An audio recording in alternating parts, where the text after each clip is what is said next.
Good day, fellow investors. Today we're going to discuss diversification because everybody is telling you to be diversified, right? If we look at Ray Dalio, he's saying that diversification is the holy grail of investing and that by finding 15 to 20 uncorrelated revenue streams, you can reach the same return for much lower risk.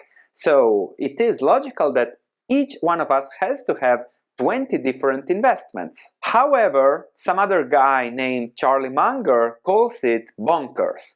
And in this video I really want to go through the concept of diversification versus diversification, the cost and benefits of having more or less in your portfolio, concentrated versus diversification, so that you can pick out what is best for you. That's the key. There is good in both theories, but the key is that you find what fits best you. We'll discuss the number of stocks, go through our template, see how it fits and how it makes you feel better. And then I'm going to add a few concepts that are often overlooked, and that is diversification over time. I call it temporal diversification. And another concept is the diversification through your income. You are likely net adding to your portfolio, you're adding your income, which is also a part of the long-term process of investing and in diversification that's often overlooked. And then we're going to conclude with a personal perspective and you'll see where you fit. If you like this approach to investing, click that like button and consider subscribing if you haven't. Speaking of personal things, don't forget that the price of my research platform, where I share my concentrated but also large portfolio, because some people need 20 ideas, need 20 stocks, so I have a large portfolio that I managed with 20 positions and my personal concentrated portfolios with, we are now to 5 core positions, just bought one yesterday. So check that out before the price goes up end of the month. Now, diversification versus diversification. You have this. Charlie Munger discusses how diversification guarantees ordinary results, while we have Ray Dalio saying how you can reach your expected returns with reducing your risk. So ordinary results and expected returns. Of course, if you expect the ordinary, then diversification is definitely something for you. However, if we compare Charlie Munger to Ray Dalio, Charlie Munger's return is almost 20% per year. Ray Dalio's return, with all his beautiful mathematical models, is equal to the S&P 500. His benefit, and something probably very valuable to all those rich people that he manages money for, is that he gives stability. So much less volatility. You don't see these 50% declines that are normal for the stock market. And Ray Dalio tries to smoothen that out by delivering an equal return. So he does a great job. He's paid greatly to do that. But the result, the difference is ordinary expected versus amazing. So if we compare the daily journal with the S&P 500, so daily journal Charlie Munger, he made, what is this? From 1991, 30 times his money. Comparing to the S&P 500, if you invested there, you made, with dividends, likely 15 times your money. So 30 times versus 15 times, it's a big difference. And that's also what Charlie Munger states, that you have to see whether you want to focus on absolute long-term returns or relative long-term returns. And yes, Charlie Munger did underperform the index for a long time. This is 4 times up for the S&P 500, while for Charlie Munger that period was pretty bad, just a double. And here Charlie Munger states how academics have done a disservice to intelligent investors, or how Ben Graham calls us enterprising investors, that want to do more than just average. If you're happy with the average, you can stop watching here, you can buy an S&P 500 index and you will do good over time. If you want more than the average, then keep watching. And that's also the key. And Charlie Munger says that the whole concept is almost insane because it emphasizes feeling good about not having your investment returns depart very much from the average investment results.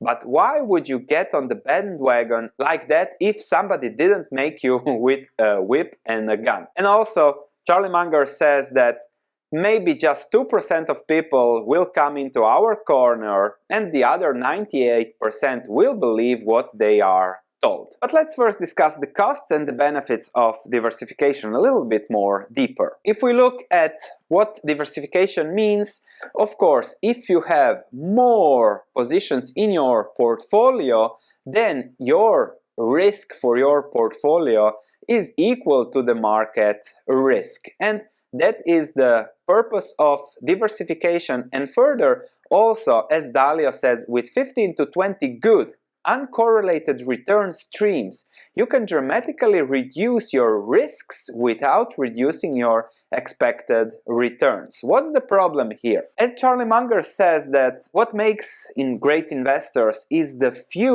handful of investments over a lifetime that do really great.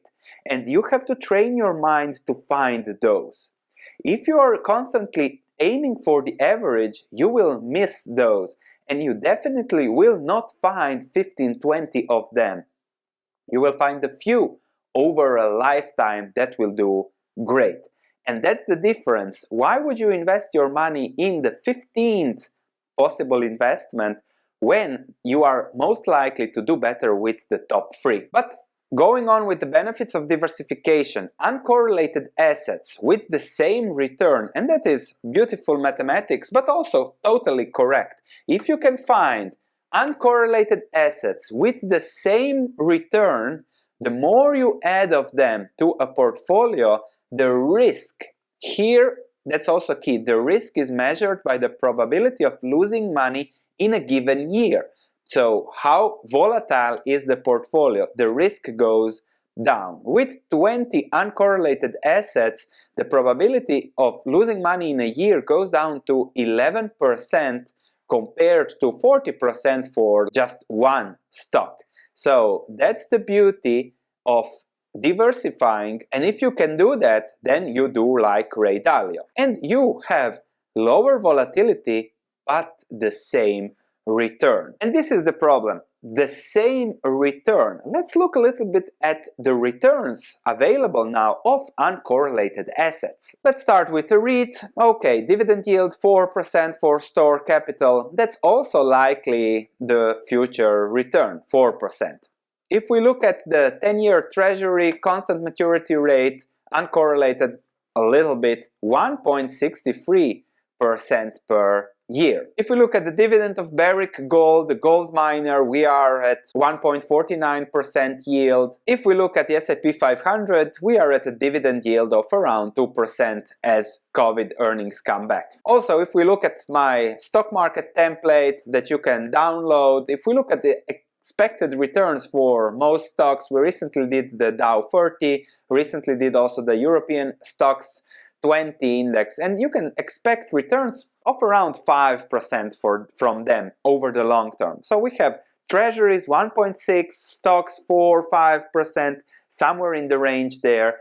And if you create a bunch of such uncorrelated returns, yes, your volatility will be much lower, your risk, but your returns will be the average of all those asset classes, and that will be likely 4-5%, but with less risk. And now it's up to you. Okay, am I happy with that or I want more? If you want more, then you have to accept that volatility, ups and downs of the stock market of your portfolio is not risk. Risk is something else. Risk is the business going bankrupt over 10-20 years. Risk is losing your money as a permanent capital loss. Risk is not what the market tells you risk is. And the next video will be about the super investors of Graham and Dodd's will, and the exact opposite is with value investing. If you buy a dollar bill for 60 cents, it's riskier than if you buy a dollar bill for 40 cents. but the expectation of reward is greater in the latter case. The greater the potential for reward in the value portfolio, the less risk there is. So low risk versus high reward, and that's also another specific of focus. Am I focusing on stock prices going up or down all the time? Then yes, it's better to be diversified.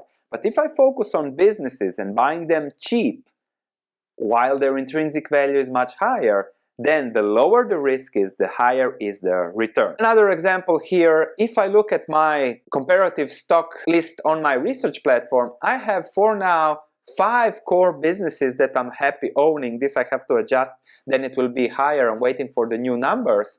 But if I compare it to other opportunities, there are just a handful of businesses that really fit the portfolio. And then I look all the other publicly analyzed stocks. This one you can download for free. The other one is on my research platform. You can also check, there is a 28-day money-back guarantee, so you can check everything and see how it fits you. But all those businesses lead to low or average returns. So you have to see, what are you going to focus on? High absolute returns or average returns without risk. Average returns, which is still good, 5-6% compounded over 30-40 years, you will do good. Or you want to focus on above average, accepting more volatility, maybe not, maybe yes, but focusing on totally different things. And then I want to add a few other concepts to this that makes it easier to be a value investor. First, there is temporal diversification, something that nobody talks about. And what if I can find now in 2020 one good business? I'm happy with that. It's a great business. I'm happy to put my money into that. Next year, you find another one. And then you start buying that. You start adding your money into that. In the third year, you find something else that's good. In the meantime, these other 2 businesses have grown, have increased their dividends, allow for more compounding because those were good businesses. And so over the years, you accumulate a portfolio of great businesses. But if you start now and you put your money into 20 businesses just because you have to put your money, then you will get average returns. But if you put now your money into the best business, next year again into the best business, then over 20 years you will have a portfolio of great businesses for above average returns. Those businesses will compound, and then after 10 years the compounding effect starts to kick in, and then you really start enjoying that return on investment from great businesses. And also something that few discuss is income. You have your portfolio, yes, well diversified or not, but you have to keep in mind your income that will be likely coming in with dividends, with your job, whatever your financial lifespan is, but that income will allow for further diversification down the road. So that's also something that is often overlooked. So always think, okay, how will my income develop? And always compare also that to the concentration or diversification of your portfolio. So I have 2 concepts really that are key. Good businesses spread over time, so to achieve diversification, and income spread over time to achieve even more diversification. And then you might have more courage to focus on the core businesses that you own. But there are also factors factoring in this diversification that are different for all of us. We have ignorance. If you don't care about investments, if you don't want to learn, well, be well diversified, and diversification is protection about ignorance. If you want to own more businesses just for fun, 20, 30, well, you have plenty of them here with all the researchers, and I'm sure you'll find something or here or also on my stock market research platform. Risk. What is risk? Is it buying $1 for 50 cents and then there is no risk, or is it what the market tells you? That's also something you have to decide for you. Are you going to aim for expected returns, average returns, or you will be looking for the highest possible absolute returns with low risk from a value perspective? So those are the questions you have to find your answer, because we are all different. And then the final focus for diversification: are you focusing on stock prices? Are you letting the market guide you and not serve you? If you own businesses, then you take advantage of the market and you use the market as a servant, because stock prices go up and down all the time, which means those go down, which means there are always opportunities to buy something on the cheap, like tech stocks now or Chinese stocks now, etc. So it's all a process. I hope I have given you some value with this video and some interesting concepts to think about. Don't forget to check my research platform, because at the end of the month the price is going up and you can lock in your subscription forever at the current price. So when inflation comes, the platform will be cheaper and cheaper for you.